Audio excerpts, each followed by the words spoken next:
Yo, what's up mga ka-G? So magandang umaga sa inyong lahat. So ngayong araw mga ka-G ay bibiyahe tayo ng Negros Occidental. Ngayon nagsisimula tayo dito sa Alabang Town Center. So tara, let's go. First time natin ngayon mag-byland travel mga ka-G. At kasama natin ng ating Rider 150 Carb. At sana mga ka-G, safety tayong makarating sa San Carlos City, Negros Occidental.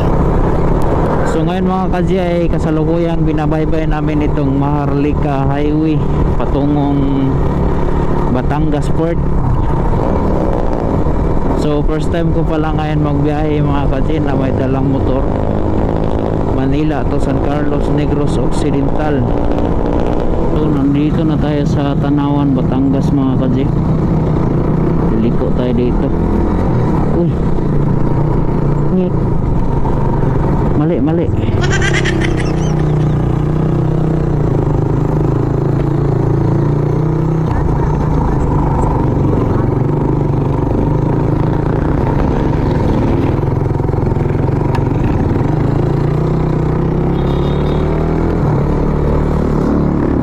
So medyo naligaw tayo doon mga ka-G. So malapit na tayo sa Batangas Port, 20 kilometer na lang marating na natin. So ngayon mga ka-G ay narating na natin itong Batangas Port. So hanapin na lang natin kung saan tayo kukuha ng ticket. Morning sir.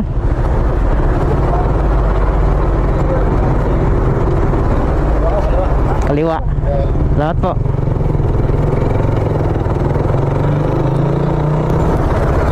So nakapasok na tayo dito sa Batangas Port, Calapan.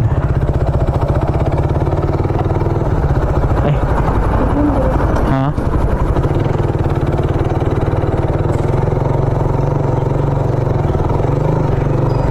Ano sir? May babayaran dito sir? Sweet ha? Thank you.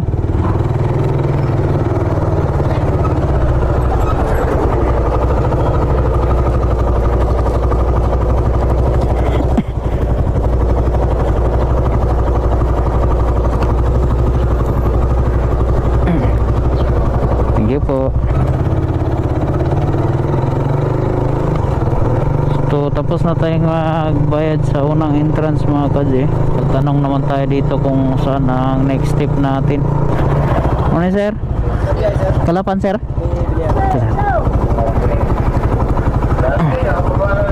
Saan next dito sir? Gilid. Thank you sir. Ayun mga ka-G, so nakakuha na tayo ng ticket. 1825 yung ticket natin kasama yung back ride, motor at back ride. So Montenegro Shipping Lines ang ating sakyan na barko mga ka-G.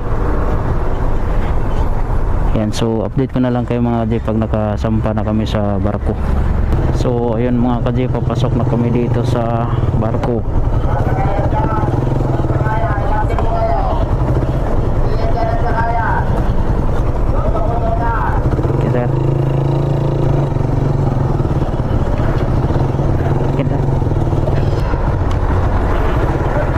Private, dapat private. Inspection na. Tayo nyo lagi Zip. Marami naliligaw. Sige po, salamat po. So ayun mga ka-G, papasok na kami.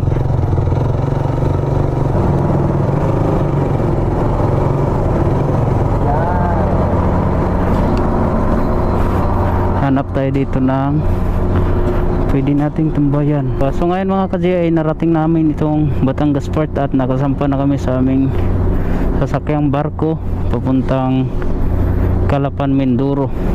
So ayun mga ka-G, narating na namin itong Port of Calapan, Mindoro. So ayun mga ka-G, palabas na kami.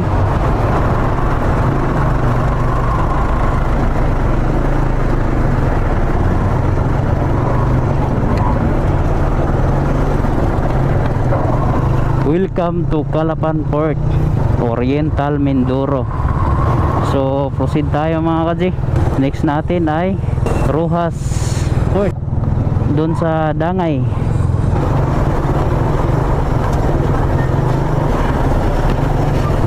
So diretso na kami ng Roxas Mindoro mga kaji, at doon na lang kami kakain dahil maaga pa naman, alas 8:30 ng umaga. Umalis tayo ng Town Center Alabang kanina alas 3 ng madaling araw. Tapos ngayon nakarating tayo dito sa Calapan Oriental Mindoro alas 8:30 ng umaga. Medyo matagalan tayo dito mga kaji, matraffic din. Tapos may takbuhin pa tayong 124 kilometer papuntang Roxas Oriental Mindoro sa Dangay Port. Nabalikan ko rin ulit itong Mindoro. 2014 napuntahan ko to dito sa Roxas at saka sa San Jose Mindoro. So ngayon nakabalik ulit. So pauwi naman ng Negros Occidental. Grabe ang ganda ng daan nila dito sa Calapan Mindoro mga kaji, oh. Napakaluwag. So medyo tinanghali na kami mga kaji dahil kumain muna kami. Sobrang gutom na kanina. May mahigit 1 oras pa tayong biyahin mga kaji. 1 hour and 30 minutes bago natin marating ang Roxas Oriental Mindoro. Ang ganda ng mga kurbada nila dito. So dandahan lang tayo dahil wala tayo kasama. Lupit ng bangkingan. Grabe ang haba.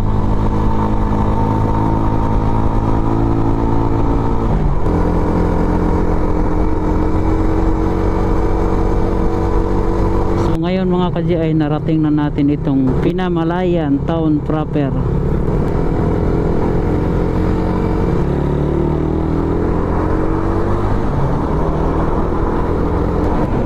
Sa wakas mga kaji, narating din namin itong Roxas Oriental Mindoro.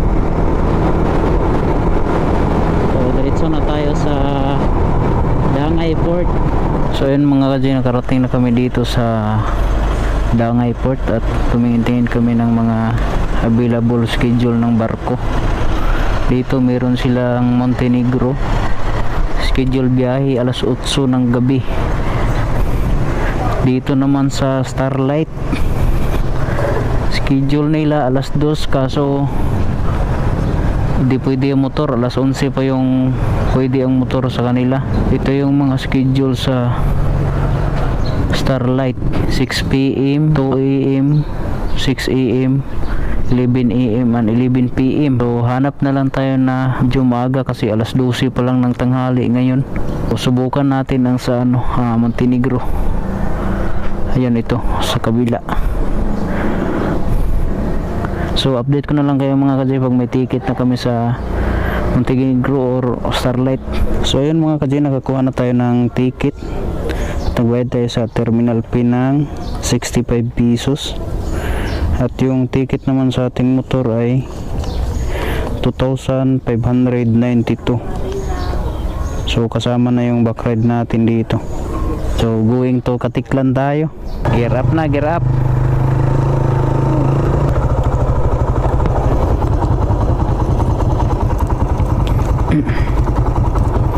Salamat po.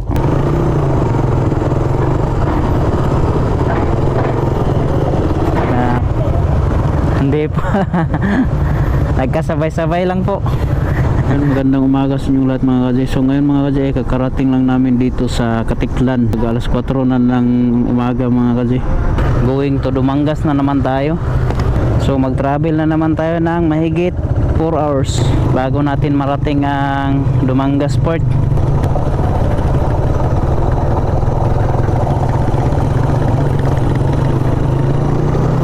So grabe ang dilim ng daan.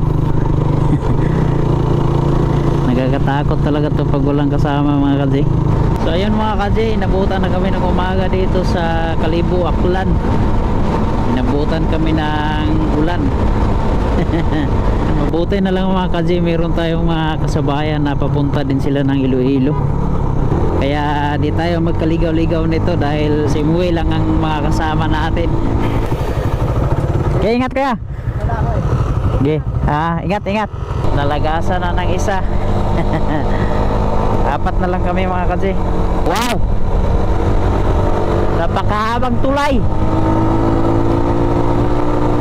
Ayun mga ka-J, at din nagtagal ay nadaanan na natin itong arko ng Capiz. Ayan o, Capiz. So may 105 kilometer na lang tayong takbuhin bago natin marating ang Dumangas Port. Dito na tayo sa arko ng Pasig City, Iloilo. So nadaanan na natin itong arko ng Pasig City. Kasunod nito ay ang Dumangas na. Oras natin ay alas 8:30 ng umaga. Parating tayo sa Dumangas mga alas 9:30. So ayun mga ka-J, nadaanan na natin itong arko ng Dumangas Port. So papasok na tayo. Tinanghali tayo mga ka-J.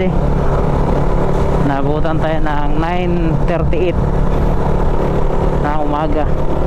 So ayun mga ka-J, papasok na kami dito sa Dumangas Port at kakarating lang namin. Sulit yung biyahe natin, no?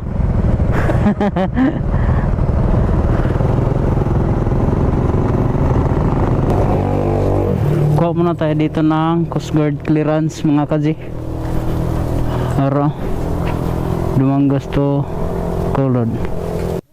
So ayun mga ka-J, nakakuha na kami ng Terminal P dito sa Dumangas Port. Bali 65 pesos. So next proceed tayo sa ticketing area naman tayo. So karon mga ka-J, nakakuha na tayo ticket dire sa sulod na sa barko. Bali 350. Tara. So ayun mga ka-J, nakarating na kami dito sa Bridco Port, Bacolod. So pababa na kami. Kanang una. Tara. So let's go. Rat na naman ulit. So ngayon mga ka-J, ay dito na kami sa Bacolod, Bridco Port. So going to Don Salvador na naman kami. Pa-update ko na lang kayo mga ka-J pag nasa Don Salvador na kami.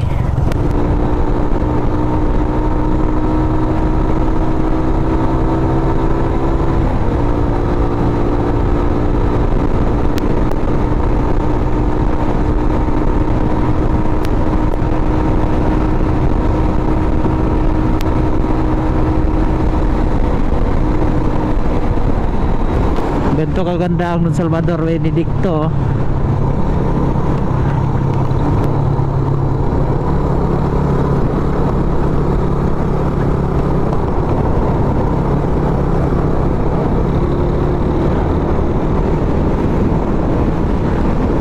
Yung pababa talaga at saka paakyat dito, sobrang ganda. Ayan o, kung nakikita nyo yan o. Don Salvador, Benedicto. Ito grabing kurbado. Mas malala pa to sa Marilaki.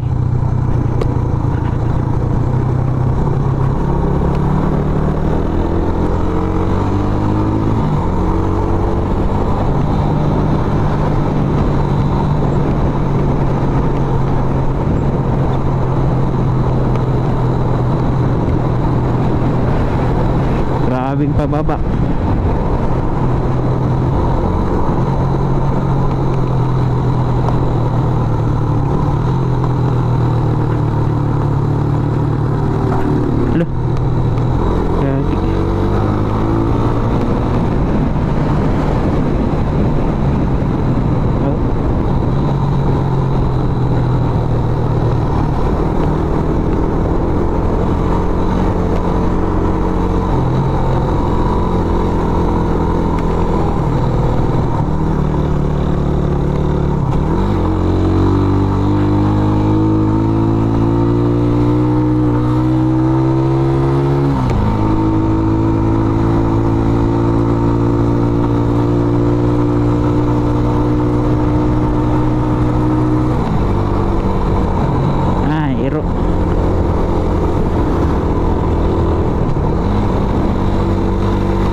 yung kalsada dito mga kasi na lagi na may nadidisgrasya. Ito, grabing paahon yung paangat.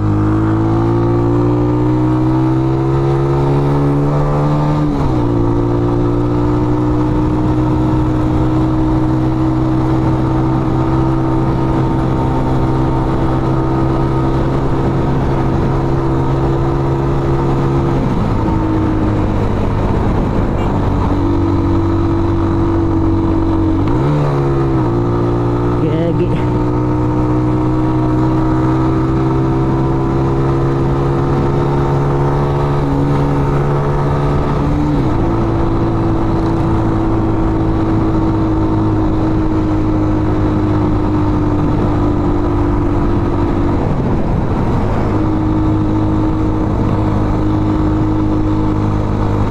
Dito yung may layon.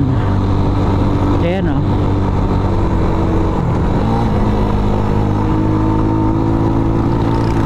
Layon.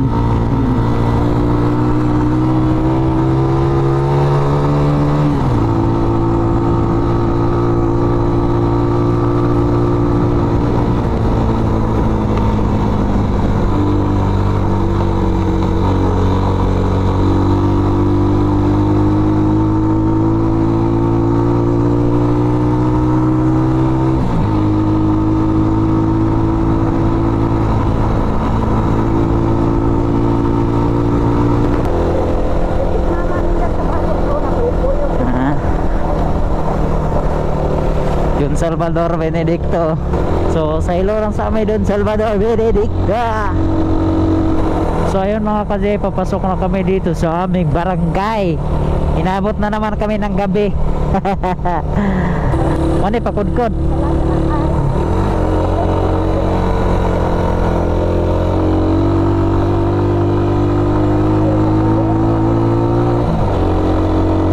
Ay grabe lubak.